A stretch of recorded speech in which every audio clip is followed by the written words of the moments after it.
pretty good effort from our team. The great part about it is, we got a lot of room to grow, and that's what's exciting. You got to give Cleveland credit. We took a double-digit lead going into halftime, and they came out and they hit us in the mouth in the second half. And, we gave up 15 fast break points in that third quarter, but our guys, I thought, responded the right way. They did a better job as the game went along, especially in that fourth quarter.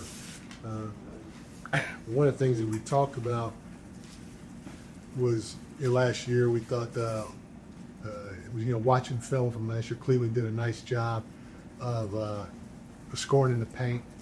They averaged right around 58 points a game in the paint against us last year. And our guys did a great job.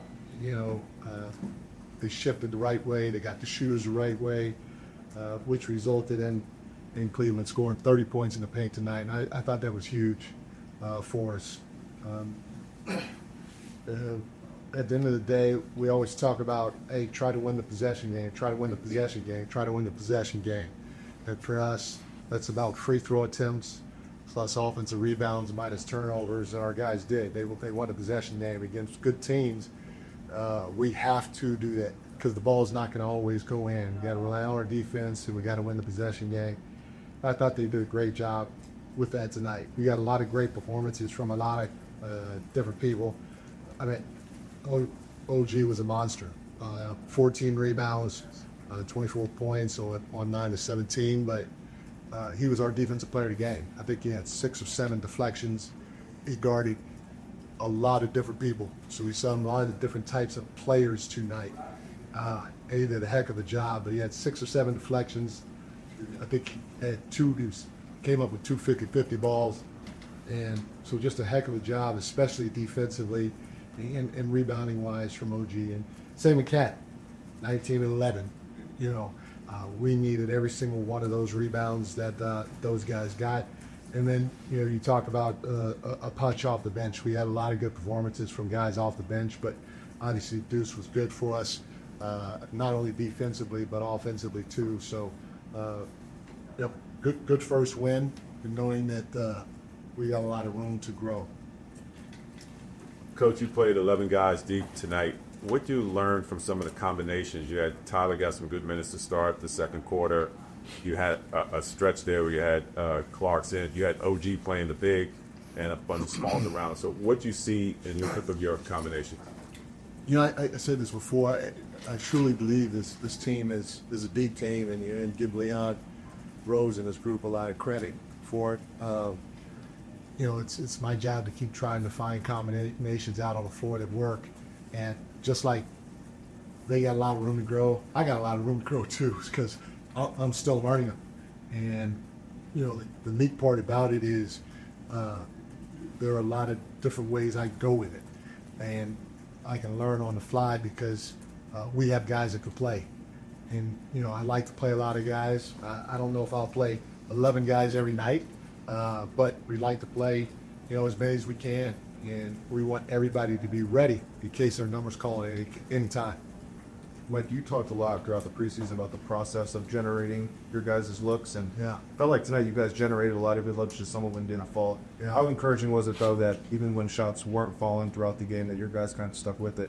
You did by the big in the defense or any other aspects of it? It was huge because, when shots don't fall or you get a little stagnant, which is what happened to us at certain times, we kind of took our foot off the gas. We want to play fast all the time.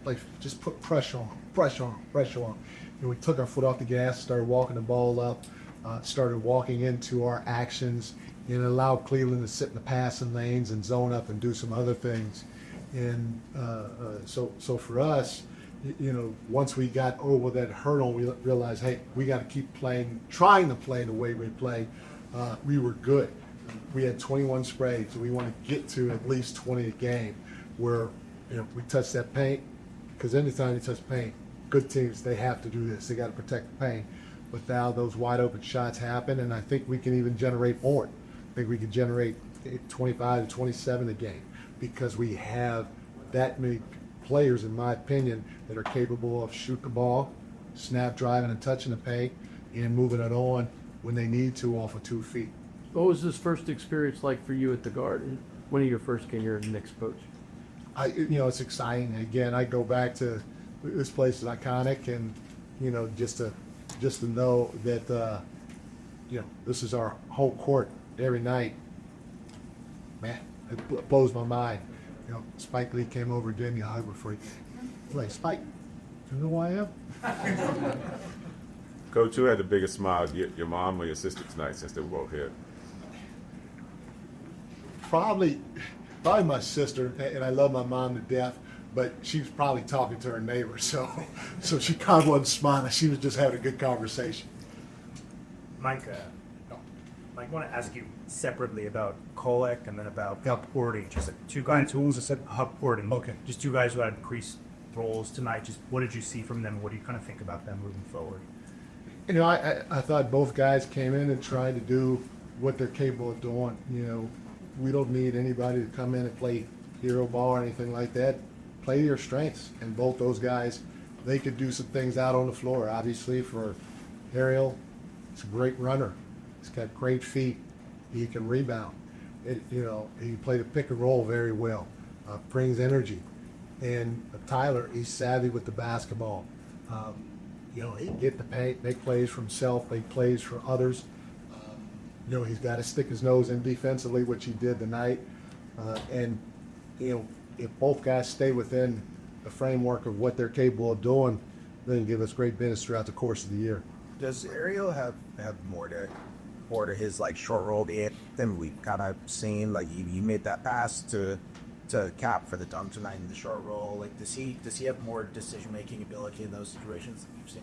For sure, yeah, because he's so athletic. They have to pull. First of all, if you got Jalen coming off a pick and roll, even as you see Tyler coming off a pick and roll, the big's got to put his body in front of the ball. It's just good basketball. And if you don't pull that weak guy in, it's going to be a dunk. And it was great to see Ariel play off of 2 feet and make that pass. He's more than capable, but in the same breath, he's more than capable of finishing over a small guy if he gets in his way. And I'm not quite sure if he could do it all the time. He's got this little runner floater thing, and I'm not quite sure, but it's gone in whenever he shot it. So I'm gonna keep letting him shoot. Coach Mike, what does that say about your team to beat a team as good as the Cavaliers without two of your key players in Hart and Robinson? I said it before. I think the group is deep, and they have all the attributes that I talked about earlier that are our standard. And because of that, it doesn't matter who's in front of us, we're going to have an opportunity to win the game if we play within ourselves and we do those things, and that's what we did tonight. A couple more guys. Mike, that a bit had Booney going in the third. Yeah. He finished 0 for 5 with 2 turnovers. Was there an adjustment there? What do you see that helped slow him down? You guys did. He's a great player, and we knew he was going to shake loose sooner or later. We didn't think it was going to be like that, but we just kept trying to throw a lot of different bodies at him, and there was really not many different adjustments that we made on him. We just kept playing our game and tried to throw different bodies at him so that he had to continue to work against a fresh body or a different type of player, and then not one person's going to stop him. So as the quarter went along and into the fourth quarter, we were more conscious of being in our shifts to make it, a little more difficult for him to see daylight. At the end of the day, he had 31, which again, he's a phenomenal player. He's a great player. But if he's going to get 31, you hope it's on 25, 26, 27 shots. And, that's what our guys tried to make him do. He missed some, but, our team defense was pretty good as well. Mike, a lot of swaps has been made about. I'm sorry, Sid. Yeah, a lot has been made obviously about the immense expectations for this team. Did you? I know it's only opening night. Did you feel the weight there, the magnitude of that during the game on the sideline?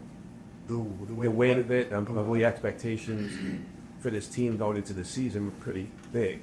Did you feel that, the burden of that? No. I mean, because our expectations are extremely high, but we're not going to get ahead of ourselves. It's whether we won or lost. It's one game, and we feel like as the season goes along, we're going to get better. We won the game, and we had some good moments, but we don't feel like we're anywhere near what we're capable of, and that's what makes it exciting. So, everybody has expectation. I don't know if their expectations are any higher than everybody in that locker room, so we're good with that. We can embrace that. Thanks, Coach.